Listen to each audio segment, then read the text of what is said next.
Chop, the original Guillotine League podcast. Everything you need to know to avoid the chopping block. Chop is brought to you by GuillotineLeagues.com. Now, your host, Paul Charchian. Welcome to Chop. It is Thursday. That means it is time to flex around and find out. I always like to get help for this segment. We can't get to 9 guys if I'm going to do them all by myself. I need help. We begin with a man whose detailed modeling is equaled only by a Warhammer 4K convention. It's Matthew Freedman. I don't even understand that reference, Charge. I'm sorry. Might. Most of them. Oh, come on. I took this in your basement right here. This photo from your basement. Don't try to play dumb with me, you Warhammer nerd. Erroneous. You're claiming that that's not factually correct. Do you own a 3D printer? Could you print one of these up if you wanted to? I do not own a 3D printer, although I'm sort of jealous of people who do. I am too. I know. It seems like there's so many cool things you could do with it, but that takes free time. And we don't have that in the season, so it probably doesn't matter. And we're going to get more help from a man whose fab purse is tighter than Diddy's butt cheeks on Oyster Night at the Brooklyn Detention Center. It's Brian Johnson. Wow. Oh, look at that. Look at that spread right there at the Brooklyn Detention Center. Well, those are got to be somewhat fresh oysters. I'll give them that much, close to the water. Well, maybe they got it right out of the bay, right there. Hudson River. That's Hudson River oyster right there, I believe. Now, Jared Fogle last week, Diddy this week. Yeah, that's right. I'm at a loss for words. I don't know what to say. You throw us these curveballs, Charch, and I don't follow baseball as much anymore, but I'm whiffing like the Blue Jays on the response to this. But I do like oysters. I can say that much. I just feel like I need to say, for the people who aren't watching this, yeah, you got to watch. Charch says spread at the prison. He's talking about the oysters, presentation of the oysters, and not something else. Just felt the need to clarify. If you're not watching this podcast in video form on the Fantasy Life YouTube channel, that's your loss, honestly, at this point. And I think all the ambiguity is therefore on you. Brian, will you explain the concept of flex around and find out for our listeners and viewers? Quite simply, these are players who are definitely flex worthy, and some might even be, starter worthy in terms of your mandatory running back, wide receiver, or tight end spot. But kind of guys you would just dunk into your starting lineup on name value alone. But there are some reasons to be for trepidation starting these guys this week. So that is how we flex around and find out every week. That is how we flex around and find out. We're going to give you 9 players that you'll want to be cautious about starting later in this show. But first, we've got a couple things to get to, including a returning sponsor alert. Vanicream gives guys no-nonsense, fragrance-free care designed for sensitive skin, because even guys need a little help. Freedman, you're widely known around the office for your dry patches on your knees. So I'm very glad to have Vanicream back in the mix. This is the second time we've had Vanicream in on Chop, the Guillotine League podcast. I want to talk about handcuffs, and we touched on this. We started to touch down on this last week. How we were talking about Diddy more. Is that what we're doing? More that's right. Diddy and Jared Fogle. That's right. Handcuffs, I believe, start to become more important than Jags. We talked about it last week. Just another guy is not really where we are at this stage of the season. I'm going to give you guys about 20 handcuff potential players. And I'm going to have you give me a thumbs up or a thumbs down on whether or not they should be rostered in Guillotine Leagues specifically. Let me start here. Freedman, conceptually, how do you feel about handcuffs in Guillotine? I think at the running back position, it makes the most sense because it's normally a 1-for-1 replacement, or often can be a 1-for-1 replacement. And with running backs specifically, I want handcuffs who either are going to be the next guy up in a top 8-ish, maybe top 12 offense, so that they just kind of naturally, if they fall into that number 1 role, have a decent chance of scoring fantasy points. Or if they aren't in that top tier offense, they at least are really similar to the number one running back and have almost like a 1-for-1 replacement skill set to where you can easily imagine, let's say it's Chuba Hubbard now as the number 2 running back for the Panthers. You could easily imagine if Rico Dowdle were to suffer an injury, Chuba Hubbard being elevated back into that number 1 role and basically taking all of that work that right now is going to Rico Dowdle. So I want guys who are either in really strong offenses, or if there's an injury to the starter, you have a pretty good chance of that guy being a straight up 1-for-1 replacement in terms of the workload. All right, Brian, anything you want to add to that conversation of conceptually how you feel about handcuffs in guillotine? No, I'm in full agreement. I'll just add, and I don't think Matthew was saying this, like when you think handcuff, it's like I got to have CMC if I'm going to have Brian Robinson as a handcuff. And I don't think that's the case. And again, I don't think Freedman was saying that. So yeah, it's even more so if I have CMC, I want the handcuff 100%. It's like 99%. I want him. I want Brian Robinson if I don't have CMC. Still a lot of value. Yes. And some have standalone value, even if the starter doesn't go down. But I think we'll kind of get into that in a minute here. Seconds. At this stage of the season, guillotine roster spots way more valuable than a regular league roster spot because we've consolidated half of the rosters down to one. You've got good players on your bench at this point. And so there is a price to pay for every one of these guys. It's very easy to go, yeah, pick up all these guys. We're going to do 20 guys. Yeah, pick them all up. You have to be really, really thoughtful about who you're going to displace. And most guillotine leagues have fewer roster spots to begin with. Most leagues have 14 roster spots, whereas regular leagues, I think that number is usually like 18, 20, two more than I think there should be. That's a whole other discussion. Last thing, I put together this list of about 20 players. To qualify as a handcuff, I chose players that don't already have standalone value. Like Kyle Monangai is not on this list. David Montgomery's not on this list. Woody Marks, Zach Charbonnet, Tajay Spears. Those are already guys with some standalone value. So these are all, I think, pure handcuff plays. Okay, now, last thing before we finally get to our 20 guys. I need concise answers. I am looking for a no or a yes or an absolutely double yes. That's it. And if there's a tie, I'll break it. Otherwise, you two get the final word. We begin with Buffalo running back Ray Davis. Freedman. Yes. 100%. Agreed. All right, 2 yeses on Ray Davis. Miami running back Ollie Gordon, noting right now at the moment he's got an ankle injury day to day. I'm going to go no. No on Gordon. Okay. And that's not a 1-for-1 replacement, I'll note, because the skill set differential, I think, is pretty vast between what Ollie Gordon does and what Devon Achane does. New England running back Travion Henderson. Yes.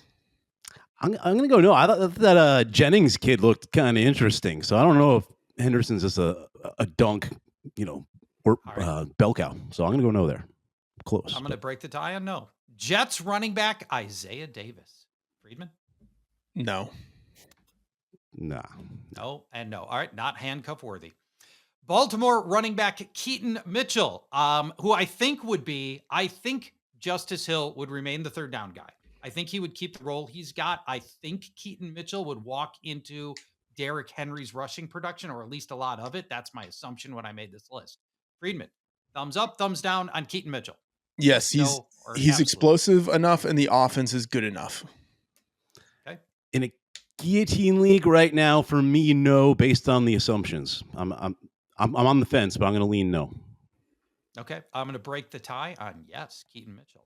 Cleveland running back Dylan Sampson, who got a lot of the work when Quinshon Judkins got knocked out last game. Friedman, Dylan Sampson, handcuff worthy.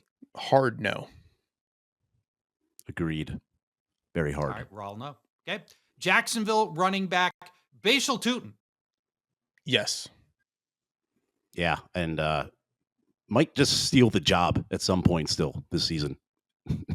From ETN. For as good as Travis Etienne looked early in the season, it's been a while. And I believe he's 0 for 7 on rushes from inside the 5. He has not converted any of his inside the 5 carries into touchdowns, I believe, for Travis Etienne.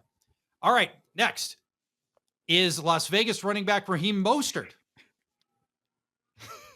All right, I padded a little bit of this. I wanna give you guys the Absolutely, opportunity. absolutely not. Not Not even handcuff close. worthy. I don't even know if I'd want to pick him up if something, God forbid, were to happen to Genty. But you'd have to pick him up. But no, you're not handcuffing Mostert right now. No. Okay, I'm going to work through a few more running backs here, and then I've got a couple of non-running backs for you. Dallas running back Jadon Blue. If Thor was here, I know what he would say. No, sadly. No, and especially he's going to a bye. They're going to their bye right now. You can't burn a spot on him right now. No, and Thor would tell you that he's also not good at his position and particular profession. Philadelphia, here we go. Philadelphia running back Tank Bigsby. Yes, very much yes. Yeah, got to. Absolutely would be the correct answer on Tank Bigsby. New Orleans running back Devin Neal. We know about Alvin Kamara's many struggles this year. No. Yeah, no, not. You can't be too excited about any Saints right now. I think you got it wrong, but that's okay. Carolina running back Chuba Hubbard. You've already given us a yes, Freedman. Yes. And I believe that Brian's going to agree with you. Keep pounding. Yes. Yeah. Well, okay. You know what Chuba Hubbard pounded when he was the lead runner? Your grave. He was pounding nails into your coffin is what Chuba Hubbard was doing last time he was a starter. And just because Rico Dowdle goes down doesn't change anything. He'll be just the same ineffective runner he was in the first month of the season. No, on Chuba Hubbard for me. Green Bay running back Emmanuel Wilson. Matthew. Yes. Yeah. Offense is good enough. Absolutely, yes. Absolutely. I think Wilson has looked very good. Standalone value, it seems he has now too, even without a. Maybe a little. He's got to get more than like 6 touches in a game. Rams running back Blake Corum. Matthew, handcuff? Yes. No. He's approaching standalone value on his own. Yeah. And borderline, absolutely on Corum. Okay. San Francisco running back Brian Robinson. Matthew. 100%. Yep. Yeah. Brian knows all about this because I talk about it all the Yeah. last 3 Go weeks. ahead. You want it? Christian McCaffrey, here he is, the most notoriously injury-prone, soft tissue player in the league, and he leads the NFL in rushes and receptions for running back. Both categories. Just time bomb waiting to happen. All right, I'm going to give you some non-running backs. Tampa Bay wide receiver Tez Johnson has already proven himself in situations where he's needed to replace a starter. No, he has Freeman, zero chance of being an in-game player. Yeah, way too much of a. Yeah, no. All right, new Jacksonville wide receiver Jacoby Myers. Okay, you know what? I will say yes, but that's only because there is the possibility that Brian Thomas's ankle injury ends up becoming more of a thing. Yeah, right, if yes. Myers becomes the true number one, which could be the case, yeah, he's worth a spot right now. We are traditionally big fans of Jacoby Myers on this show, but I don't like his landing spot. Denver wide receiver Marvin Mims. I'm guessing this is a quick no. Absolutely not. All right. Yeah, no. Yeah, no. I think this one's a little more thought-provoking. Kansas City wide receiver Hollywood Brown, who, when Rashee Rice was out, was a weekly starter. It's borderline at best. I would say no. Yeah, I would think if something were to happen to Worthy too, but I think it's only got to happen to Rice, right? I think Rice needs to go. If it was like a double dip where Worthy or Rice got hurt, but I think so it's a no for me. I'm babbling. No. All right. I No got Hollywood. 2 no's on Hollywood Browns. I thought I'd get a yes there. Okay. I'm just going to give you one more guy. Baltimore tight end. So I wanted to find another position. Baltimore tight end Isaiah Likely as a handcuff and guillotine. No, there are enough good tight ends where I don't think you need him. Agreed. And if you're going to truly handcuff a tight end, I think Travis Kelce is a little more reliable than Andrew. So I would probably, if I had to pick one, I would pick Noah Gray. If I had to pick between he and Likely, but neither really. Like Matthew said, I think it's deep enough with only 10 teams left where you don't have to worry about handcuffing a tight end. All right. I hope you found that helpful. That was a variety of players you can consider. Did you guys disagree on any? Did you guys? I think only A couple. one time did I come in, and I think only one time did I come in and make a deciding vote. I think a couple times There we was a- disagreed. There was a couple. Okay, all right. Let's flex around and find out. Brought to you by Xfinity. Imagine all your football all in one place. It's easy. Xfinity. Imagine that. Freedman, let's go with your first flex around and find out player. It is Travion Henderson at the Bucks. What is your level of trust for him on the Vanacream Trust Index? Is it some? Is it very little? Or is it a bowel loosening level of existential dread? I mean, I would say it's some, but also I think it's ironic that Travion Henderson, I gave the thumbs up for him as a Yes. flex option, or not as a flex option, as a handcuff option. And then now I'm saying don't start him here. This week. That That was one of the ones we particular- disagreed on. That Yeah. was one of the ones we Yeah. disagreed on. Yeah. I remember. So maybe I need to reconsider my stance, but I would say, long term, there are some possibilities with him, but in the short term, I don't like the matchup against the Bucks. But let's just look at last week. So last week without Ramondre Stevenson, he got all the pass game work. I would have wanted a 70% route rate. That's good. But he still had just a 56% rush share, and he split the work in that capacity with backup Terrell Jennings. Henderson wasn't bad. 87 yards on 14 carries, 6 targets, but it's not as if he like Kyle Monungai'd his opportunity. Right. Right. He was competent. He wasn't exceptional. He didn't look like an explosive second round rookie. And then Jennings had 100% of the work inside the 5-yard line, 75% of the short down and distance snaps. And then I expect Stevenson to be out again this week. So Henderson should be the lead back, but I don't expect him to get the goal line carries. And then his matchup is tough against the Bucks, who are number 3 in defensive rush, EPA, and success rate, and just for years have been one of the league's best run defenses. And then on top of that, the Bucks are at home. They're favored, and they're coming off of the bye. Just like in a macro sense, that is the exact wrong spot in which you would want to start a running back. So I expect Henderson to have an acceptable workload, but there's too big of a risk that it won't result in viable production. So if I had other options, I would strongly consider them this week. There is so much downside that we've seen in Travion Henderson that here in week 10 of a Guillotine League, that's an unacceptable level. I think saying only some level of trust is probably a little too nice for Travion Henderson in this matchup. Brian, your first flex around and find out player. New Orleans wide receiver Chris Olave against the surging secondary in Carolina. What is your level of trust for him on the Vanacream Trust Index? Is it some? Is it very little? Or is it a bowel loosening level of existential dread? I have some trust in Olave, but I'm leaning towards sitting him this week. I know the Saints just traded Rashid Shaheed, so influx of targets coming for Olave, who was already among the league leaders in that category. But his splits have been pretty brutal, home and away. On the road, he's averaging far less targets, catches, yards per game. It's a bad matchup on paper against the Panthers, who have a very tough secondary. Among teams that haven't had their bye week yet, the Panthers have allowed the second fewest receptions to wide receivers, just 10 per game. And among all teams in the league, they've allowed the third fewest touchdowns, only 5 all season. And that includes teams that have had their bye week, which is now the majority. If you don't have the firepower like the Bills or the Cowboys, your passing game is going to struggle against Carolina, who's allowing just 189 passing yards over the last 3 games, 214 passing yards per game on the season at home. Tyler Shuck making his second consecutive road start, and I believe it's his second consecutive career start, if not his third. Really tough spot for him. We're just at a spot in Guillotine Leagues where you need 14, 15 points from every player, and that just feels like Olave's absolute ceiling in this game. And I'm not going to chase it. And for what it's worth, and I think it's something, his past performance against Carolina, not great. 2 games last year, 1 catch, 13 yards, 2 catches, 11 yards, did not score in either. So it's a tough sit. I'm sort of swinging for the fences here, but I just feel a dud coming for Olave in this one. The Panthers have the best, in my opinion, the best set of young cornerbacks in the league, Jackson and Horn. Although Jackson dropped the easiest pick 6 ever last week.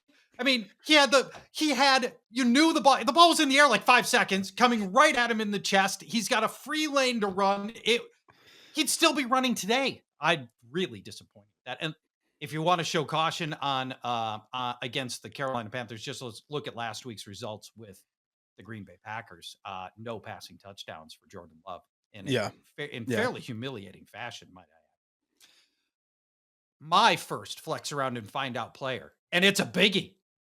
Tyler Warren going up against the Falcons. We love Tyler Warren around here. Everybody does. Currently awesome. He is third in Rookie of the Year Vegas odds right now. He's been an amazing dynasty asset, but that's a whole other conversation. But he has had a couple of duds this year, including last week's 26-yard scoreless game for Tyler Warren.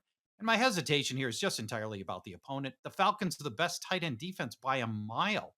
They're averaging 3 PPR points allowed per game to the position. That's insane. Here's some notable dud games by tight ends against Atlanta this year. Cade Otton, no catches. TJ Hawkinson, 1 catch. Zach Ertz, 2 catches. George Kittle, 0 catches. Granted, it was his first game back from injury, but still 0 catches for George Kittle. And Dawson Knox, without Kincaid for 1 game, had a 1-catch game. The Falcons have only given up 1 tight end score all year. They've allowed 17 receptions to tight ends on the year. That's seemingly impossible as we're rolling into week 10 to have allowed 17 receptions to a position so far. The Vegas betting prop, if you're interested in Tyler Warren, is 4 catches for 45 yards.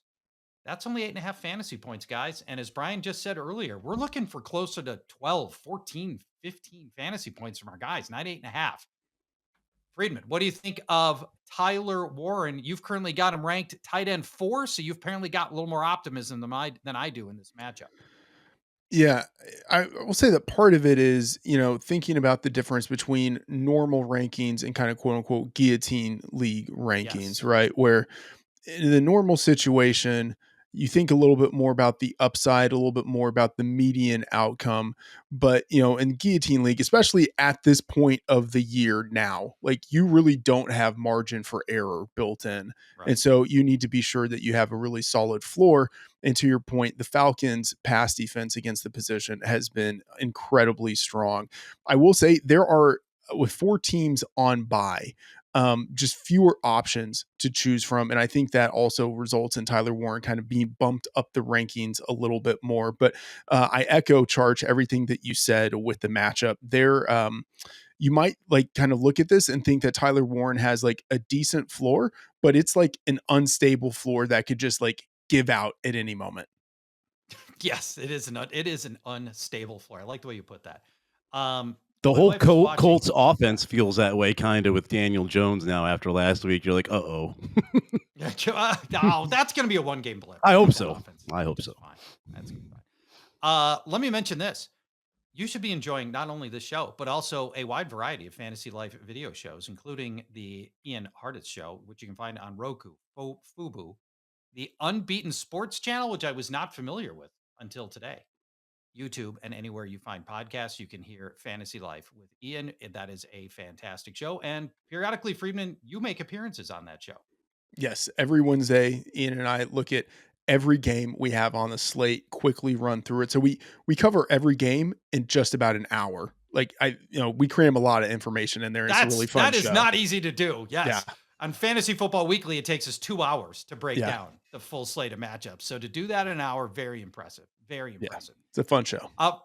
Friedman, your second flex around and find out player is Minnesota wide receiver Jordan Addison against the Ravens. Yeah. So I will say this is all about JJ McCarthy. And it's, as much as we love Thor, maybe a good thing that he's not on this episode to hear me talk heart failure. Yeah. To hear me talk slanderously about JJ McCarthy. And look, I don't want to say that JJ McCarthy sucks. Or that he's going to suck for the rest of his career. But the struggles are very, very real. 148 yards passing per game. And it would be one thing if he were efficient with those passing yards and if the team were winning big. But the team is barely winning in these games and has had a big loss in one of those games. And he has 5.2 adjusted yards per attempt. That is like subpar rookie type of stuff, a 57.6% completion rate. And I know that McCarthy has rushing ability and that can help him sustain a little bit, but that doesn't help the rest of the offense. And the sample is small. It is just one game, but you look at Jordan Addison in his one game with McCarthy, 4 targets, without him, 7.5 targets. With McCarthy, 2 receptions. Without him, 5.3 receptions. With McCarthy, 48 yards receiving. Without him, 77.3. And this is not an Addison specific thing. You see a similar drop off in the numbers with Justin Jefferson too. This is a McCarthy thing, and that impacts everyone in the offense. And then you look at the matchup, right? If you looked at the season long numbers for the Ravens defense, it might look like it's a good matchup, but that is in part because they were injured and struggling at the beginning of the season. But over the past 3 games, that defense has really tightened up, and like they've looked like the Ravens of past seasons. Since week 6, they've allowed 17, 16, and 6 points. Like, this is a bad offense going against a surging defense. You put that together and it just feels like this could be like one of those memorable, like all-time bad type of games for the Vikings offense overall, and that flows down to Jordan Addison. I'm glad you brought up the Ravens. On paper, looked very vulnerable for a long time, but they were missing almost their entire secondary. Yeah. Kyle Hamilton was in and out. He was playing hurt. It was a wreck for them. Now the Ravens secondary is completely healthy, and they have turned around the fortunes of that team. It's a tough matchup for Jordan Addison with a young quarterback. Ryan, your second flex around and find out player is Chicago receiver DJ Moore as he takes on the Giants. Yeah, I'm not messing around with DJ this week. And just in case there are people out there who just saw his point total from last week, it's 23 PPR points per game, or PPR points last week. He didn't get them really catching footballs. He ran a touchdown and he threw a touchdown. So it was very unconventional. Right. He had a decent day at his real job. 4 catches, 72 yards. But DJ Moore hasn't caught 5 balls since week 2. He's only topped 5 targets twice during that same span. And speaking of targets, catches, yards, there was another Bears receiver last week who was essentially blanked in all of them, 2 of 3 categories. And that's Rome Odunze, who I don't know if the squeaky wheel game is going to be incoming because of him. It's probably more because of his dad, who has been going off on social media about this. And, the squeaky wheel gets the grease, and then if it's the dad, maybe even more so. And we were just talking about Ian Hartitz. I read this today in one of his articles. I'm just going to read it verbatim because very well said. So this leads into where I think they're just going to feed Rome Odunze, and this backs it up. Odunze has eaten versus man coverage all season long. Only the Lions and Broncos have utilized more of it through 9 weeks, more than the Giants, that is. Odunze has hung big-time performances on the Ravens and Lions, 2 teams with who are top 6 in the most man-heavy defenses. So they're going to be looking Rome's way. And as of late, over the last 5 games, the Giants allowing less than 11.5 catches per game to wideouts. So not a lot to go around. They got to get Rome right.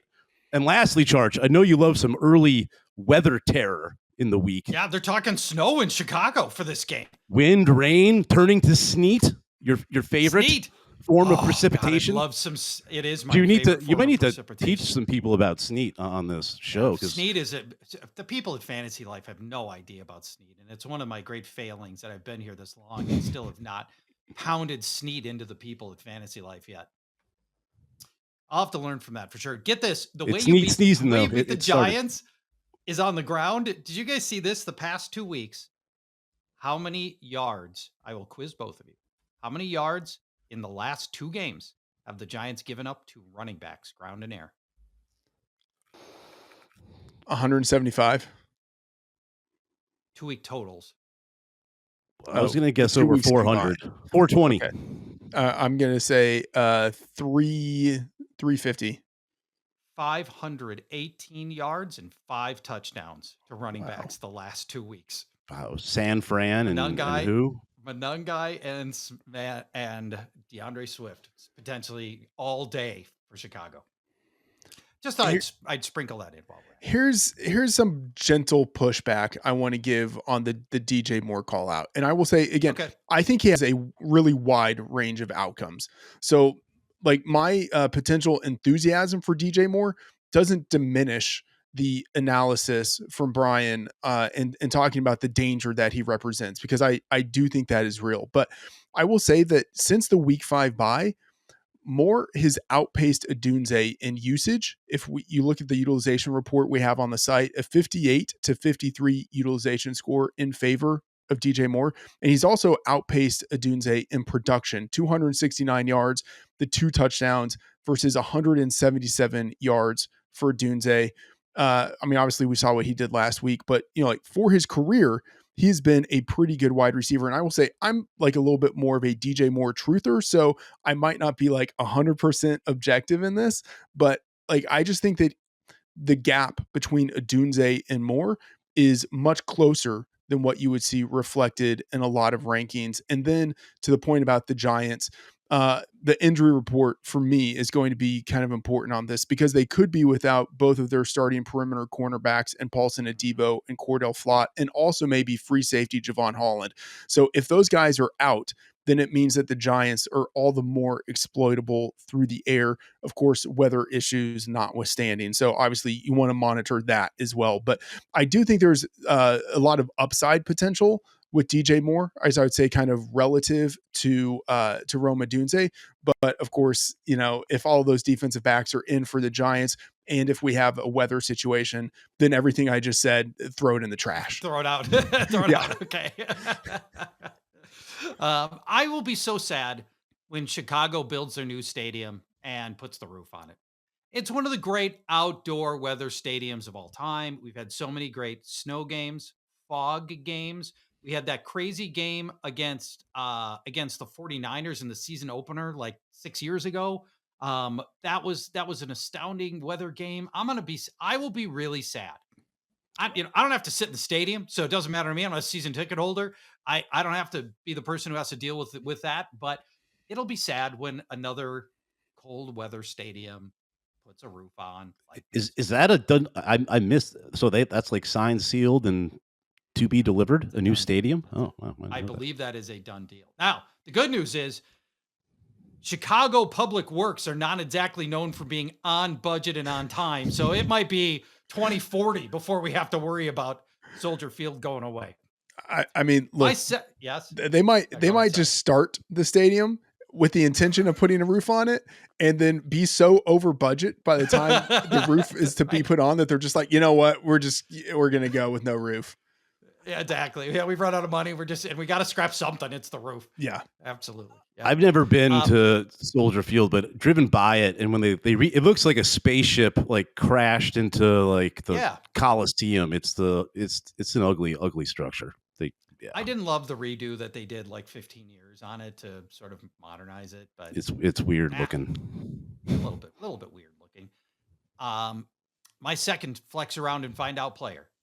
Tampa Bay running back Rachaad White going up against New England. Now, he is going to help you through the air. New England has allowed the most running back receptions. So I like what he's going to be able to chip in from a PPR standpoint. I'm very worried about Rachaad White on the ground. Bucky Irving not expected to play in this game. Since Bucky's injury, White ranks 32nd in avoided tackle rate, 31st in yards per carry, and 24th in yards after contact. Those are terrible numbers for a starting NFL running back, which is what he's been since Bucky Irving came around. Out of desperation in the last Bucs game, offensive coordinator Josh Grizzard turned to Sean Tucker to try to get help. He got a season-high rushes 12, scored a touchdown. That just further confuses this situation a bit. There is a non-zero chance that Tucker has a material role in this game, and that would be bad as well. But the real kicker here is New England and an awesome run defense. For everything that New England has accomplished this year, their surprising lead in the AFC East at this stage of the season, and for everything that Drake May has gotten, all the praise that he has earned, not enough people talking about this amazing Patriots run defense. No runner has topped 49 yards all year. No runner has scored on the ground or air since week 3. Patriots rank 4th best in rush defense EPA, 3rd best in run defense success rate, and 4th best in yards before contact. I am very nervous about Rachaad White outside of his potential to catch some passes.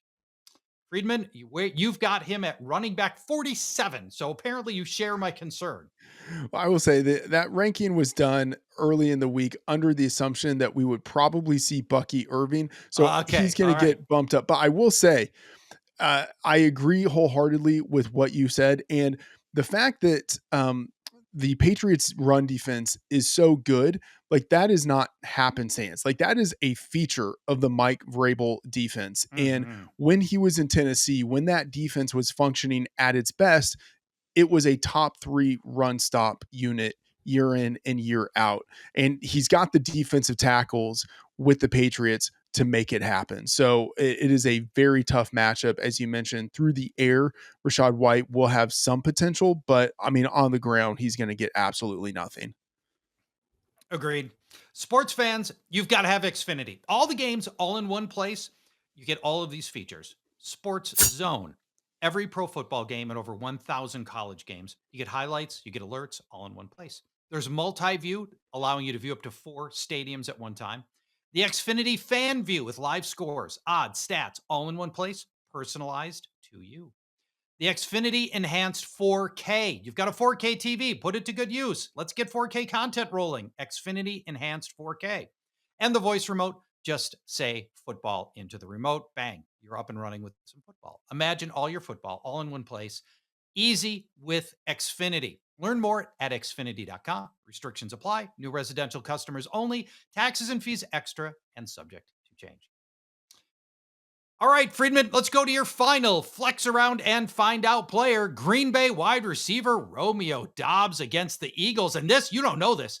This flies right in the face of producer Matt LaMarca, whose sit-start article on fantasylife.com wholeheartedly recommending you start Romeo Doubs in this game.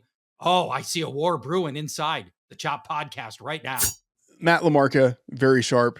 Basically ignore everything I'm about to say, except for this part. Charch, when you were talking earlier about losing Soldier Field, I was thinking, well, at least we will always have Lambeau for the weather games. And, this game is at Lambeau. I get everything for why someone would want to start Romeo Doubs. Like the situation looks good. Tight end Tucker Kraft is out for the year with a knee injury. Wide receivers Matthew Golden and Dontavian Wicks are questionable with injuries. Wide receiver Jaden Reed is still on IR with a shoulder injury. He's uncertain to be activated for this game. So based on that, you would think, oh man, like Romeo Doubs could get like 10 plus targets. But you look at the Packers, they are home favorites, so they might run the ball a little bit more than expected. And the pass matchup is tough. In our DVP tool, right, defense versus position tool that we have on the site, we show not just how many fantasy points a defense allows to the various positions, we also show how that number stacks up against how the position groups normally do. So you can see the fantasy boost or the fantasy deficit that a defense adds to a matchup.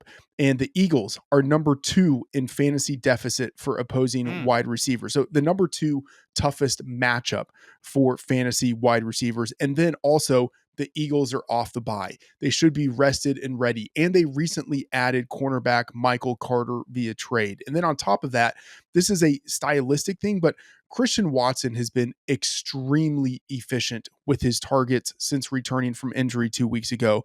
And I feel like there's the possibility with all of these other injuries that Watson could start to siphon some of the targets that to this point have gone to Doubs. And you just add it all up. And I just don't think Doubs has enough upside to outweigh the downside that he carries in this spot. And so that means if you have other options, I would be considering them this week. For me, all these Packer receivers in Guillotine specifically, dead. I got to have an astounding matchup before I'm going to trust any of these guys. There's got to be something specific and some very bad defense, an injured player, something's going to have to pop before I'm starting any Packers receivers. I have dropped all of them in all of my Guillotine leagues. I have none. Matt LaMarca says that he will be awaiting your profound apology in next week's show. I love how you added the word profound in there, right? It wasn't enough. You had to read it and say like, no, this is missing an adjective. I am adding the word profound in front of apologies. I had to make it more dramatic than it really was. Absolutely. I want to circle back to the Vanacream Trust Index. What is your level of trust for Dobbs? Some, very little, or a bowel loosening level of existential dread, Matthew? I mean, I would say very little. And to your point, I think a player like Dobbs really highlights the difference between guillotine leagues and other leagues, right? And you can, I think, see that reflected in the rankings as well. I think in a normal league, you're fine starting him. At this point in the season for guillotine, I really have to have a solid floor that I can count on, and I just do not feel that with Dobbs given the matchup. Yeah. Same. He's my wide receiver 42 in guillotine this week. All right, Brian, your final flex around and find out player. Washington wide receiver Deebo Samuel. What is your level of trust for him on the Vanacream Trust Index? Is it some? Is it very little? Or is it a bowel loosening level of existential dread? I'll go some because there's not much to throw to in Washington these days, but there's not much throwing the ball in Washington either, sadly. So I just wanted to talk about taunting penalties for a minute. These need to go away. Okay.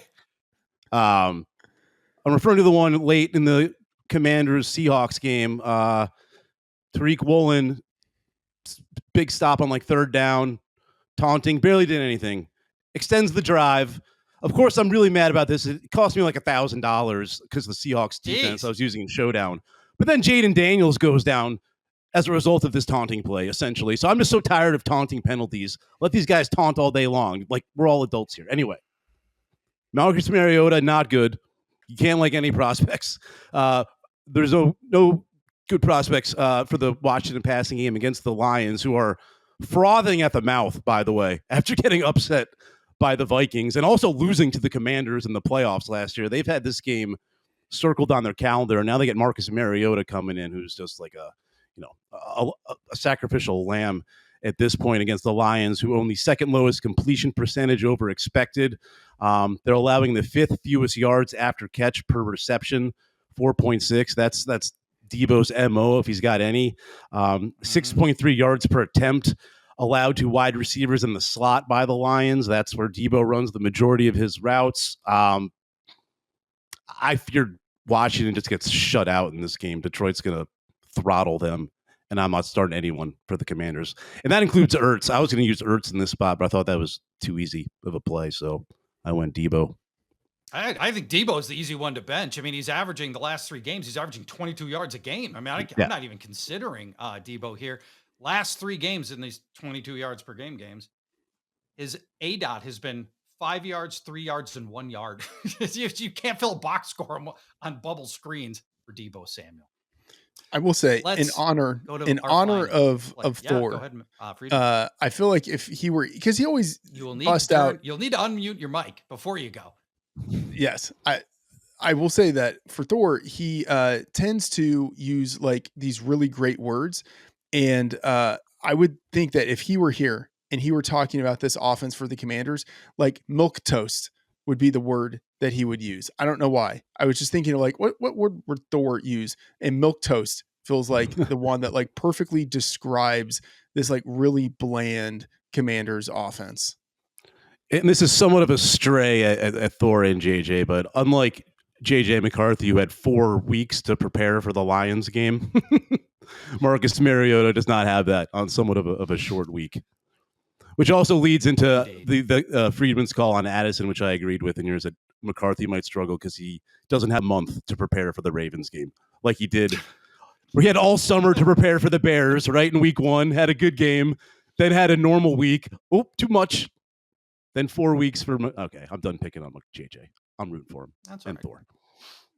I thought JJ looked okay for a kid making his third start. It's just making his third start. It's just it's going to be a long process. He had some elite throws. I think he's got the goods for sure. But yeah, it's going to be a learning curve. Our final flex around and find out player for today's show is New York Jets running back Breece Hall going up against Cleveland. Now, really, I need to stop using the versus Cleveland because we do it every show. But I want to spend a special moment thinking about Breece Hall at this time. You're Breece Hall. You're one of the maybe 10, 12 best runners in the league. You've languished during your 4-year career in New York. You've taken handoffs from guys like Zach Wilson, Mike White, Chris Streveler, Trevor Siemian, Tim Boyle, Tyrod Taylor, Justin Fields. Trade deadline's approaching, and you're like, you know what? I've given you guys 4 years of service. I'm heading to free agency. I'm not planning to come back. Why don't you get a draft pick, Jets?